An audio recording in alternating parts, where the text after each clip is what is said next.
রক্ত যখন দিয়েছি রক্ত আরো দেব, এদেশের মানুষকে মুক্ত করে ছাড়বো ইনশাআল্লাহ। এবারে সংগ্রাম আমাদের মুক্তির সংগ্রাম, এবারে সংগ্রাম স্বাধীনতার সংগ্রাম।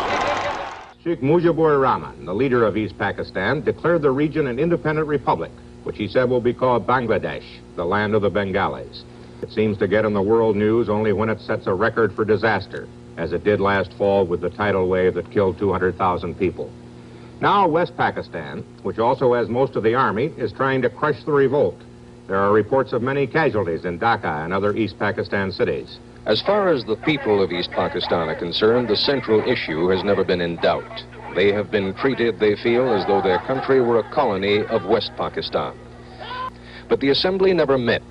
Under pressure from West Pakistan's political leader, Ali Bhutto, President Yahya Khan postponed the assembly for 3 weeks. Under the leadership of Sheikh Mujibur Rahman, the Bengalis took to the streets. The situation became so critical that President Yahya himself flew here to Dhaka to meet personally with the Sheikh. The meetings were so private that no member of the press has yet seen or photographed the two men together. Finally, the third protagonist was summoned from Karachi. Ali Bhutto arrived in Dhaka surrounded by machine gun-toting bodyguards. The hotel where he stayed became an armed camp, cordoned off by the army. The precautions were necessary. In a competition for the most hated man in East Pakistan, Ali Bhutto would win in a walk. Within 24 hours of Bhutto's arrival in Dhaka, President Yahya postponed the National Assembly yet again, this time indefinitely. The Bengalis used the occasion to proclaim a kind of de facto independence. To the crack of a 1.5 gun salute, a rifle and what looked to be a Luger pistol, student groups hoisted the new Bangladesh flag before a crowd of some 10,000 people. But the Bengali people have tasted the influence of their own numbers, Sheikh Mujib's rhetoric and their own...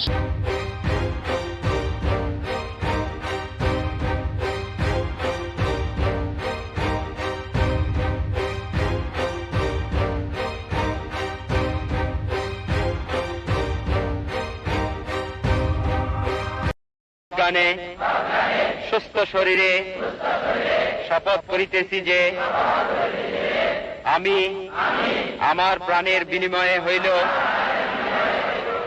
মুক্তিবাহিনীর একজন সৈনিক হিসাবে আমার মাতৃভূমির স্বাধীনতা সার্বভৌমিত্ব রক্ষার্থে সর্বশক্তি নিয়োগ করিব।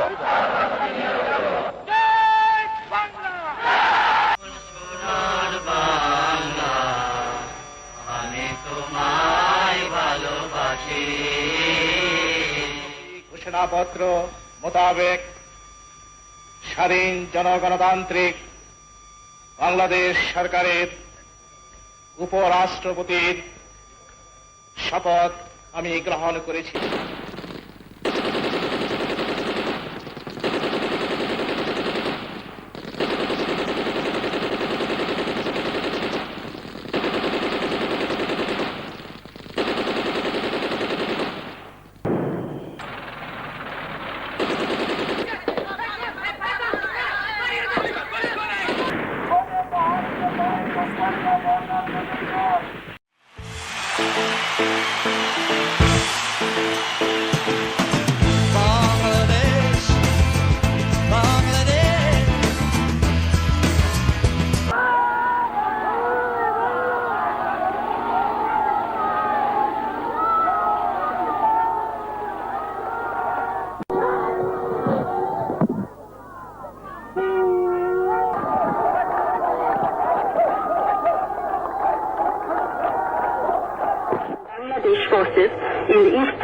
India accepted the surrender.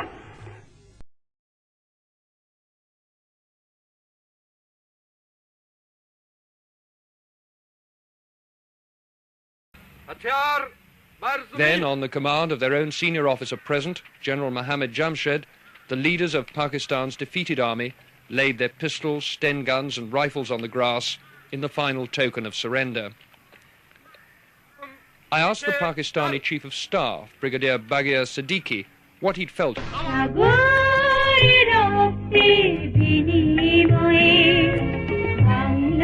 স্বাধীনতা আনলে যারা